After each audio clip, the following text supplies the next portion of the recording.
Hi, welcome to Vijay's info. இன்றைக்கி நம்ம mushroom வச்சு ஒரு சூப்பரான ஒரு சுக்கா ரெடி பண்ணுவோம். நல்ல டேஸ்ட்டாக இருக்கும். இது நம்ம டின்னருக்கு வச்சு கூட சாப்பிட்லாம். நல்ல டிஃபன் மாதிரி கூட வச்சு சாப்பிட்லாம். ப்ரெட்டில் ஸ்டஃப் பண்ணியும் சாப்பிட்லாம். செம்ம டேஸ்ட்டாக இருக்கும். இதுக்கு தேவையான பொருட்கள், நான் ஒரு 200 கிராம் மஷ்ரூம் எடுத்து வச்சுருக்கேன். காளான், ஒரு சின்ன நெல்லிக்காய் அளவு புளி நல்லா கரைச்சி வச்சுருக்கேன்.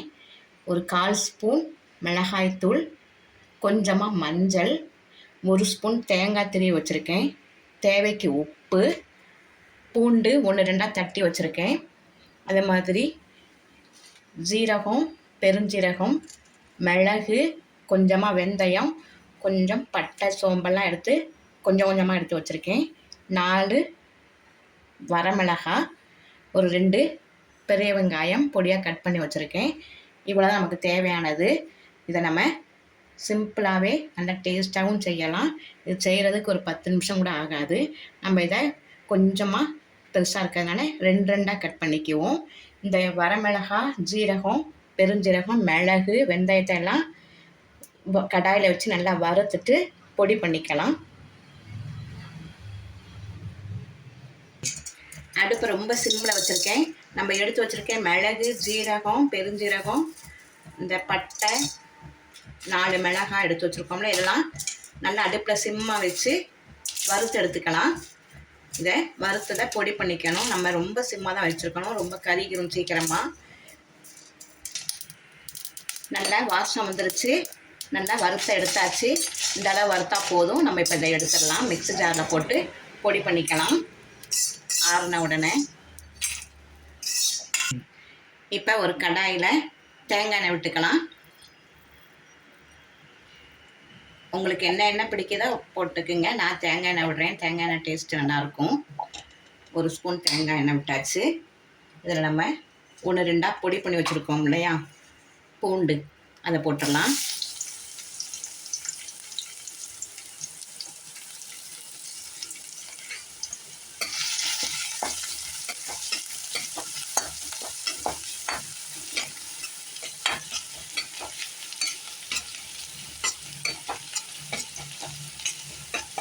இந்த தேங்காய் எண்ணெயில் பூண்டு வறுக்கிறப்ப நல்ல கமன்னு ஒரு வாசம் வரும். அரோமா நல்லாயிருக்கும். இதிலே நம்ம பெரிய வெங்காயம் 2 கட் பண்ணி வச்சுருக்கோம்லே, அதையும் போட்டுடலாம்.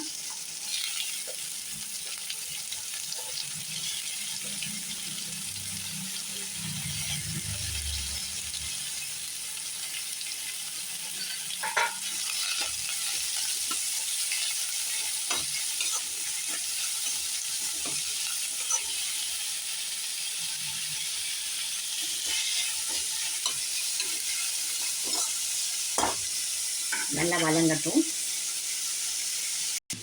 இந்த வெங்காயம் வதங்கிட்டு இருக்கப்பவே நம்ம வறுத்து வச்சோம் இல்லையா, மிளகாய் வத்தல், ஜீரகம், பெருஞ்சீரகம், மிளகு, இதெல்லாம் போட்டு நம்ம மிக்ஸி ஜாரில் போட்டு இப்போ நம்ம அரைச்சி எடுத்துடலாம்.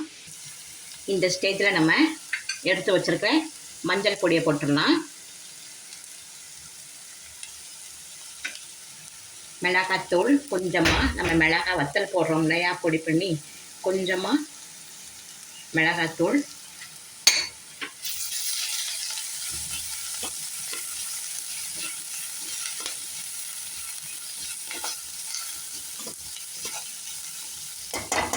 வதங்கட்டும். இப்போ கட் பண்ணி வச்சுருக்கிற மஷ்ரூம் போட்டலாம்.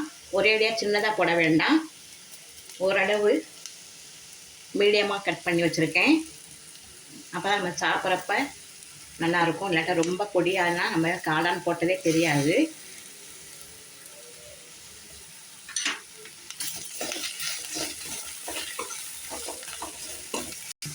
இப்போ இதில் ஒரு 1/2 கிளாஸ் தண்ணி விட்டுடலாம்.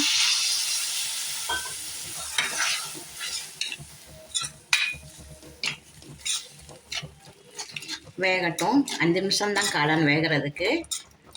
வேகட்டும். இப்போ மஷ்ரூம் நல்லா வெந்துருச்சு. வேகம்னால நம்ம புளி தண்ணி ஊற்றக்கூடாது. நம்ம கொஞ்சமாக புளி கரைச்சி எடுத்து வச்சுருக்கோம், அதை விட்டுறலாம்.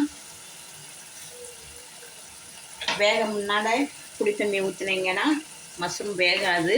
அதே மாதிரி உப்பும் மஷ்ரூம் நல்லா வெந்த பிறகு தான் போடணும். இப்போ கொஞ்சம் புளி வாசம் போகட்டும்.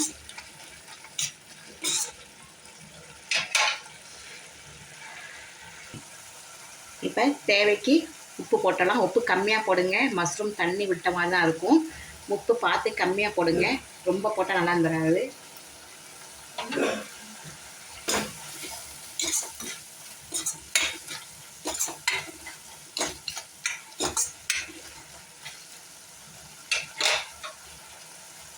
இப்போ எடுத்து வச்சிருக்கிறேன் தேங்காயை போட்டுடலாம்.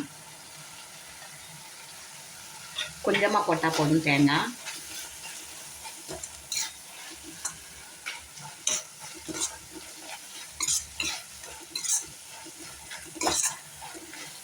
இதே மாதிரி கிரேவி மாதிரி வேணால் கூட நீங்கள் இப்படியே எடுத்துக்கலாம். நான் சுக்கா பண்ணுறதால நல்லா கொஞ்சம் வத்தட்டும், அப்போ தான் நல்லாயிருக்கும்.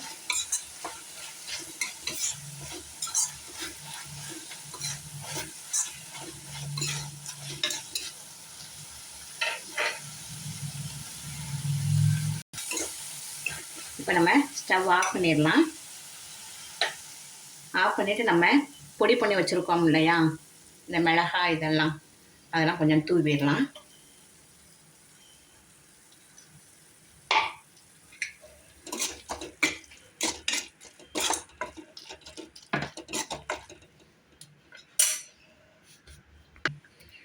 கொஞ்சமாக தேங்காய் எண்ணெய் இந்த சூட்டோடையே நம்ம போட்டிருக்கோம் இல்லையா மிளகாத்தூள்லாம், அது நல்ல சூட்டோட இந்த தேங்காய் எண்ணெய் விடுறப்ப அதே நல்லா